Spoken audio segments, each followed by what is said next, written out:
नाम के गांव में रामू नाम का एक चिकन का व्यापारी रहता था। पूरे गांव में सिर्फ एक ही चिकन की दुकान थी, इसलिए सभी रामू की दुकान से ही चिकन खरीदा करते थे। अरे रामू भाई, चिकन कैसा दे रहे हो? 1 किलो का 100 रुपये। ठीक है, 3 किलो दे दो और ताज़ा देना। बिल्कुल भैया, यह भी कोई कहने की बात है, अभी देता हूँ। इसी तरह से रामू हर रोज चिकन बेचा करता था और रात को दुकान बंद करके वापस घर चला जाता था। उसके परिवार में उसकी पत्नी और एक बेटा था। रामू सुबह सुबह उठकर पास ही के गांव में जाकर मुर्गियां लाया करता था और मुर्गियां लाकर गांव वालों को उसका चिकन बेचा करता था। इसी तरह एक दिन सुबह रामू पास ही के गांव में मुर्गियों के व्यापारी अब्दुल के पास जाता है। जब व्यापारी उससे कहता है, अरे रामू, मैंने सुना है तेरा धंधा बहुत अच्छा चल रहा है। हाँ अब्दुल भाई, बस घर का खर्चा चल जाता है। अरे अब झूठ भी मत बोलो, पूरे गांव में तुम अकेले ही चिकन बेचते हो। तुम मनमाने दाम में चिकन बेचकर खूब कमाते होगे और मुझसे तो सस्ते दामों में मुर्गी ले जाते हो, तो मुनाफा तो बहुत होता होगा। नहीं भैया, ऐसा बिल्कुल नहीं है, बल्कि मैं तो कम से कम दाम में चिकन बेचता हूँ। मैंने गांव वालों से कभी कोई बेईमानी नहीं करी। अच्छा ठीक है, वो सब रहने दो। तुम्हें बस ये बताना था कि अनाज बहुत महंगा हो गया है, तो मुर्गियों की देखभाल करने में बहुत खर्चा होगा, इसलिए आज से मुर्गियों के दाम भी बढ़ गए हैं। एक मुर्गी 3000 की मिलेगी। अरे नहीं नहीं अब्दुल मियाँ, ऐसा मत कहिए। इतनी महंगी मुर्गियाँ मैं कैसे खरीद सकूँगा, और अगर मुर्गियाँ इतनी महंगी खरीदूँगा तो इसका चिकन सस्ते दामों में गाँव में जाकर कैसे बेचूँगा। देखो भाई, लेना है तो लो, नहीं तो और भी है खरीदने वाले। रामू के पास मुर्गियां खरीदने के अलावा और कोई रास्ता नहीं था, क्योंकि अब्दुल को छोड़कर गांव में कोई भी मुर्गियां नहीं पाला करता था। अब्दुल ने इस बात का फायदा उठाना शुरू कर दिया और वह अपने ग्राहकों को महंगे दामों में मुर्गी बेचने लगा। ठीक है अब्दुल भैया, आज तो फिर मैं एक ही मुर्गी ले जा सकूंगा। पहले की तरह 500 की देते तो 6 मुर्गियां ले जा सकता था। अरे भाई, ऐसी कोई बात नहीं है, अगर महंगी लग रही है तो जाओ किसी दूसरी जगह से ले लो। यह कहकर अब्दुल हंसने लगता है और रामू एक मुर्गी लेकर घर वापस आ जाता है। अरे बाकी मुर्गियां कहाँ हैं? दुकान पर ही छोड़ आए क्या? अरे नहीं, जहाँ से मैं मुर्गियाँ लेता हूँ उसने मुर्गियों के दाम बढ़ा दिए हैं, इसलिए मैं आज एक ही मुर्गी ला सका। तो फिर आप चिकन कैसे बेचोगे? मेरा मतलब है कि एक मुर्गी से तो बहुत कम चिकन निकलेगा। हाँ, चिकन तो कम निकलेगा, लेकिन वो भी बिक जाए तो बहुत बड़ी बात है। मतलब मैं कुछ समझी नहीं। पहले तो मैं कम दाम में चिकन बेचा करता था, लेकिन अब जो मैं इतनी महंगी मुर्गी लेकर आया हूँ तो चिकन भी तो महंगा ही बेचना पड़ेगा ना, और इतना महंगा चिकन पता नहीं गांव वाले खरीदेंगे भी या नहीं। अरे रे, यह तो बहुत बड़ी मुसीबत है। हर रोज की तरह रामू अपनी दुकान में जाकर चिकन काटने लगता है। अरे भैया, 1 किलो चिकन तोल देना। हाँ भैया, अभी देता हूँ। इतना कहकर रामू उसे 1 किलो चिकन तोल देता है। भैया, ये लो अपने पैसे। अरे भैया, 400 रुपये हुए, यह तो सिर्फ 100 है। क्या 400 रुपये? यह कब हो गया? अभी परसों ही तो मेरी पत्नी 100 रुपये में लेकर गई थी। 2 दिन में ही दाम दुगने से ज्यादा हो गए। मजाक कर रहे हो क्या रामू भाई? अरे नहीं भैया, ऐसा नहीं है, बाजार में मुर्गियों के दाम बढ़ गए हैं, इसलिए चिकन का भी दाम आज से बढ़ गया है। रहने दो भाई, मुझे नहीं चाहिए, ये इतना महंगा चिकन तुम अपने पास ही रखो। इतना कहकर वो आदमी बिना कुछ लिए वहां से चला जाता है। कुछ समय बाद और भी ग्राहक रामू के पास आते हैं, लेकिन महंगा होने के कारण कोई भी उससे चिकन नहीं लेता और सब उसे बुरा भला कहकर उसकी दुकान से चले जाते हैं। अरे ये क्या, ये तो सरासर लूट मचा रखी है, इससे सस्ता चिकन तो शहर में मिल जाएगा। शाम हो जाती है, लेकिन रामू की बिक्री नहीं होती। तभी वो देखता है कि मुर्गी बेचने वाला अब्दुल उसकी दुकान के ठीक सामने चिकन की दुकान लगा रहा होता है। यह देखकर वो हैरान हो जाता है। आ जाओ, सस्ते में चिकन ले जाओ, चिकन बिरयानी बनाओ और मजे से खाओ। आ जाओ, आओगे तो पाओगे, नहीं तो बाद में पछताओगे। इतना सुनते ही सभी गांव वाले अब्दुल की दुकान पर चिकन खरीदने के लिए लाइन लगा लेते हैं। अरे भैया, चिकन कितने का दे रहे हो? 50 रुपए किलो दे रहा हूँ भाभी, कितना दे दूँ? अच्छा, तब तो 2 किलो दे दो। अरे भाई, मुझे भी 1 किलो चिकन तोल दो। अरे भैया, थोड़े चिकन पकोड़े बना लेना और थोड़े चिकन बिरयानी बना लेना। 4 किलो ले लो, 200 ही होंगे। ये बात तो ठीक है, लेकिन आप इतना सस्ता चिकन दे कैसे रहे हो? आज से पहले आपको इस गांव में देखा भी नहीं है। वो सामने की दुकान में तो 400 का 1 किलो मिल रहा है।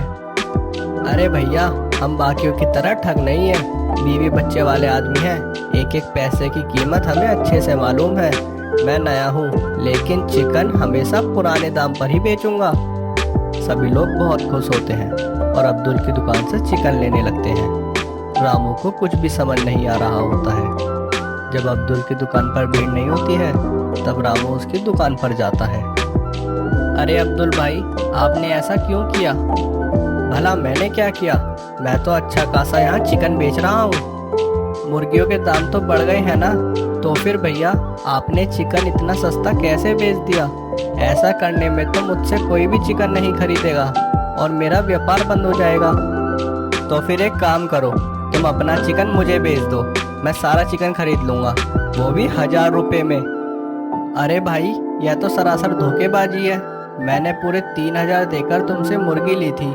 अब 1000 रुपये में मैं तुमको सारा मीट दे दूंगा तो मेरा तो घाटा हो जाएगा। तो फिर भाई तुम रास्ता नापते बनो। वैसे भी थोड़ी देर में मुझे दुकान बंद करके घर जाना है। अब रामू बुरी तरह से फंस चुका था, इसलिए मजबूर होकर उसने सारा चिकन अब्दुल को बेच दिया और दुखी मन से घर वापस आ गया। क्या हुआ जी, इतने उदास क्यों हो? बिक्री तो अच्छी हुई ना? पता नहीं भगवान हमसे किस जन्म का बदला ले रहा है। ऐसा क्यों कह रहे हो? साफ साफ बताओ ना, क्या हुआ है? रामू उसे सारी बात बताता है। अब तो दोनों को ही कुछ भी नहीं सूझ रहा था कि घर कैसे चलेगा। उधर अब्दुल भी दुकान बंद करके अपने घर पहुंच जाता है, तो उसकी पत्नी मलिका उससे कहती है, आगे जी, लाइए कितनी कमाई हुई है, इधर दीजिए। अरे मलिका, कभी पानी का भी पूछ लिया करो। ज्यादा मच मत करो, मलिका नाम है मेरा। नौकरों वाले काम कराने हो तो इतना कमाओ कि घर में नौकर चाकर रख सको। अरे तुम भी ना। अच्छा चलो छोड़ो, आज तो पहले से भी ज्यादा कमाई हुई है, पूरे 50,000। आज क्या तिगड़म लगाया तुमने? अब्दुल उसे सारी बात बताता है कि कैसे उसने सस्ता चिकन बेचकर रामू का धंधा चौपट कर दिया। इस पर मलिका उससे कहती है, अरे मेरे मूर्ख पति, मेरे मायके से मिली सोने जैसी मुर्गियों को तुमने इतने सस्ते में कैसे बेच दिया?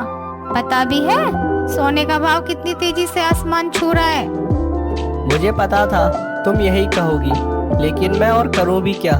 घर में आते ही तुम पैसे मांगने लगती हो। कहाँ से लाऊं मैं इतने सारे पैसे? और तुम्हें ये कहाँ से सोने की मुर्गियाँ दिखती है? मलिका नाम है मेरा, पैसे तो चाहिए मुझे, वो भी बहुत सारे। और हाँ, मेरी मुर्गियाँ किसी सोने से कम नहीं है। अब कल से तुम ठीक वैसे ही करोगे जैसा मैं तुम्हें कहूँगी। मतलब क्या करना होगा मुझे? जानवर को बड़ा करने के लिए और उसका वजन बढ़ाने के लिए शहर में दवाइयाँ मिलती हैं। अब से हम सस्ते दामों में मुर्गियों के बच्चे लाएंगे और उसे दवाइयाँ खिला खिला कर बड़ा कर देंगे और उसी के चिकन को गांव के बाजार में बेचेंगे। मुर्गी का वजन बढ़ेगा तो चिकन बेचने में और भी मुनाफा होगा। समझे मेरे उल्लू पति? पर मलिका, यह तो गलत है।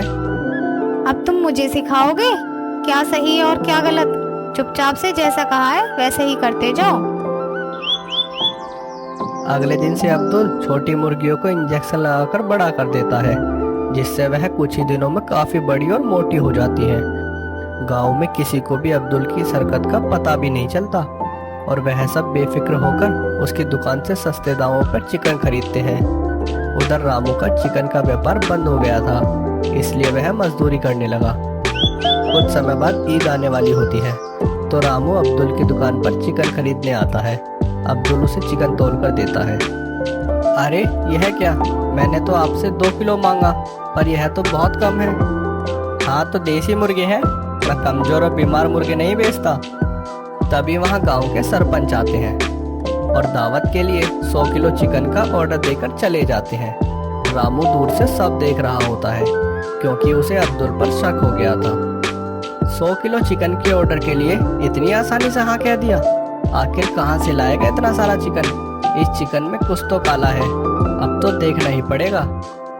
अब्दुल जब शाम को दुकान बंद करके अपने घर वापस जाता है तो रामू भी उसका पीछा करता है और वो देखता है कि अब्दुल और उसकी पत्नी मलिका अपने फार्म में रखी छोटी मुर्गियों को इंजेक्शन दे रहे होते हैं। बस परसों ईद है और तब तक तो ये मुर्गियां कटने के लिए तैयार हो जाएंगी। हाँ, और फिर होगी पैसों की बारिश। आखिर मलिका नाम है मेरा। यह सब देखकर रामू को सब कुछ समझ में आ जाता है और उसने अब सोच लिया था कि वह अब्दुल और मलिका का भांडा फोड़ कर ही रहेगा।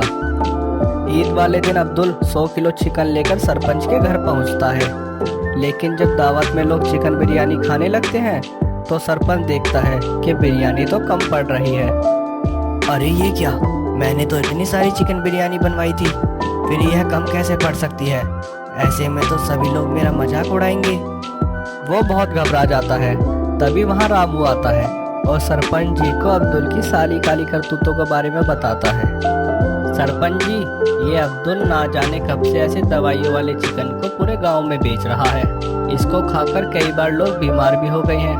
इसने ही मेरे चिकन का व्यापार भी बंद कराया था और इसी की वजह से आज आप भी बदनामी की कगार पर खड़े हैं। इतना सुनते ही सरपंच तुरंत अब्दुल और उसकी पत्नी को पूरे गांव वालों के सामने बुलाता है और गांव वालों को सारी बातें बताता है। सभी गांव वाले गुस्से में उन्हें मारने के लिए आगे बढ़ने ही वाले थे। तभी रामू उन्हें रोक देता है और उन्हें समझाने लगता है। उसके बाद अब्दुल कहता है, मुझे माफ कर दो रामू भाई, मैं पैसों के लालच में अंधा हो गया था।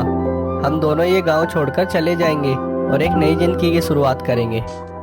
उस दिन से रामू दोबारा चिकन की दुकान खोलता है और अब उसकी दुकान में पहले से भी ज्यादा ग्राहक आने लगते हैं। उत्तर प्रदेश के भरतपुर गांव में श्याम नाम का एक किसान अपनी पत्नी के साथ रहता था। श्याम की पत्नी बेहद आलसी थी। घर का लगभग सारा काम श्याम से ही करवाती थी। अरे गायत्री, एक गिलास पानी देना, आज तो बहुत थक गया। वही दरवाजे के पास मटका रखा हुआ है जी, उसी से पानी पी लीजिए। मैं बीमार हूँ, मुझसे उठा नहीं जा रहा है।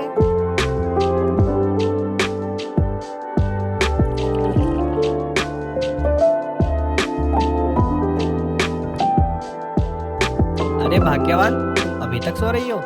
खाना नहीं बनाया क्या? मुझे तो बहुत जोर से भूख लग रही है। नहीं जी, मुझे बदन दर्द से उल्टी आ रही है। मैं तो सारा दिन घर का काम करते करते थक जाती हूँ।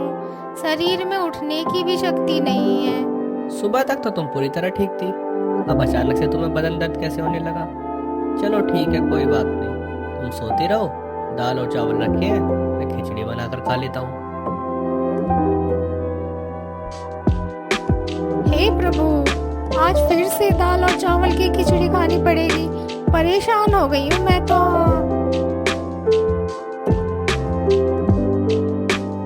गायत्री, अरे ओ गायत्री, अब तुम्हारा बदन दर्द कैसा है? कुछ नहीं जी, पहले उल्टी आ रही थी और अब सर दर्द कर रहा है। सारा दिन घर का और बाहर का काम करके मैं थक गया हूँ और फिर बाजार से दाल चावल भी लेने गया था। हाँ तो फिर? वो मैं बोल रहा था कि सारे बर्तन नल के पास रखाता हूँ, तुम जरा सारे बर्तन धो देती तो अच्छा होता। नहीं जी, अभी ये मेरे बस का नहीं है। अगर मैंने बर्तन धोना शुरू करा ना, अभी तो सर दर्द हो रहा है, फिर बुखार आ जाएगा। अरे चलो ठीक है, अब मैं ही बर्तन धो देता हूँ।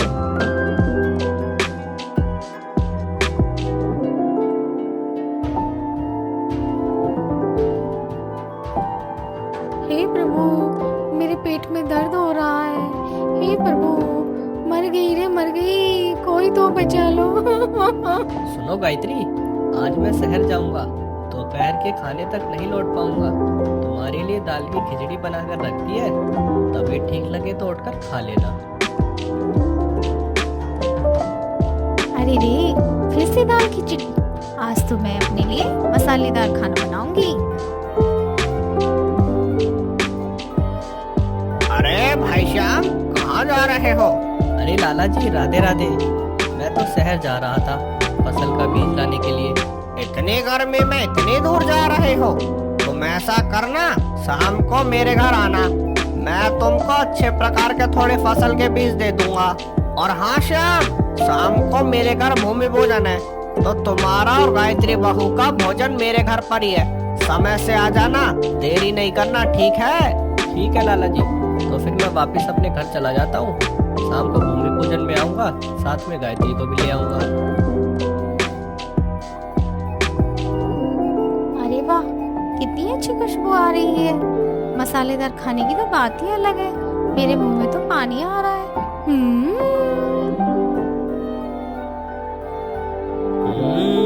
अरे वाह, पनीर की कितनी अच्छी खुशबू आ रही है। लगता है कहीं पास में भोजन पक रहा है।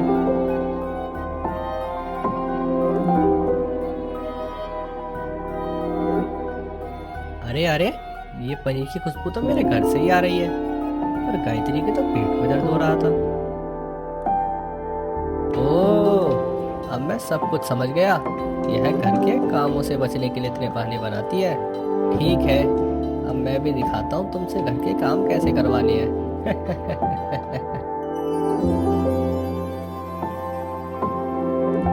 ओह, गायत्री आज तो शहर से लौटते लौटते बहुत देर हो गई। आ गए आप? मैं कब से इंतजार कर रही थी।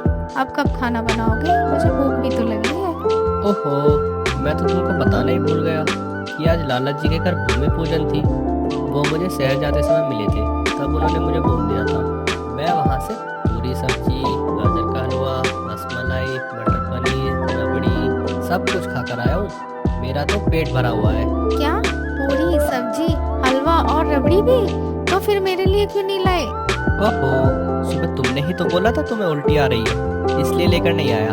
अगर इतना तला भुना खाकर तुम्हें और उल्टी हो जाती तो बेफिजूल दवाइयों में पैसा बर्बाद करना पड़ता। अरे ये क्या मुसीबत है? उल्टी तो सुबह हो रही थी ना। ऐसा करो, गाजर रखिए, उसे खाकर गर्म पानी पी लो, तुम्हारा पेट भी भर जाएगा। मैं तो चला सोने। हे प्रभु, हलवा, रबड़ी, पनीर सब कुछ मेरे हाथ से निकल गया। अब मुझे गाजर खा के ही सोना पड़ेगा।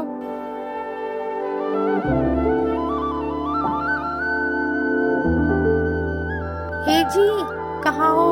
मेरे लिए एक कप चाय तो बना दो जरा। चाय?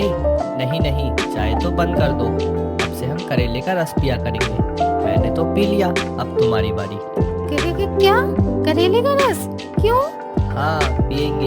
ये जो तुम्हारे उल्टी, सर दर्द, बदन दर्द होते हैं ना, ये सब ठीक हो जाएंगे और तुम एकदम स्वस्थ हो जाओगी। क्या? नहीं नहीं जी, ये तो बहुत कड़वा होगा, मैं नहीं पी पाऊंगी। नहीं नहीं, मना करने से नहीं चलेगा, ये तो पीना पड़ेगा। तबीयत ठीक नहीं करनी क्या? ये लो, पियो जल्दी से। चलो चलो, पियो पियो पियो। आय हाय हाय, छी छी छी छी, कितना कड़वा है। मेरा तो सारा मुंह कड़वा कड़वा हो गया। ओ जी, सुनो तो, आज खाने में क्या बनाया है? टिंडे की सब्जी। अब तुम्हें एक सप्ताह तक टिंडे की सब्जी और दलिया ही खाना पड़ेगा। हे भगवान, नहीं नहीं जी, अब मैं ये सब नहीं खा पाऊंगी। नहीं नहीं, मना करने से काम नहीं चलेगा, यह सब तो तुम्हें खाना ही पड़ेगा। आखिर तुम्हारी तबीयत का जो सवाल है। आपने खा लिया? नहीं नहीं, मैं तो राजू भैया के घर जा रहा हूँ। उनके घर मुंडन की पूजा है ना, तो मैं वहीं खाना खाऊंगा। वैसे उन्होंने तुम्हें भी बुलाया था, पर तुम्हारी तो तबीयत खराब है, इसलिए मैं अकेला ही चला जाता हूँ। मैं टिंडे की सब्जी खाऊं और ये मसालेदार खाना खाएंगे? ऐसा नहीं हो सकता। मैं खुद ही अपने लिए स्वादिष्ट खाना बना लूंगी। अरे ये क्या? घर में तो एक भी सब्जी नहीं है, और तो और मैंने टिंडे की सब्जी भी फेंक दी। हे भगवान, अब तो मैं और भूखी मर जाऊंगी।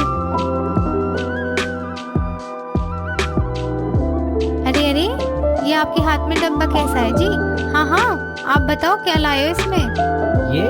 ये तो राजू भैया ने खाना दिया है। बहुत सारा खाना बच गया था ना। अरे वाह, आप मेरे लिए खाना लाए हो। लाइए लाइए, जल्दी से दे दीजिए मुझे। अरे नहीं नहीं, ये तो मैं अपने लिए लेकर आया हूँ, सुबह गर्म करके खाऊंगा। तुम्हारे लिए तो मैं टिंडे की सब्जी बना कर गया था ना, कल फिर खिचड़ी बना दूंगा। अभी मैं इसको रसोई में रख देता हूँ। हे प्रभु, मैं कब तक ये टिंडे और खिचड़ी खाती रहूंगी? अब और नहीं।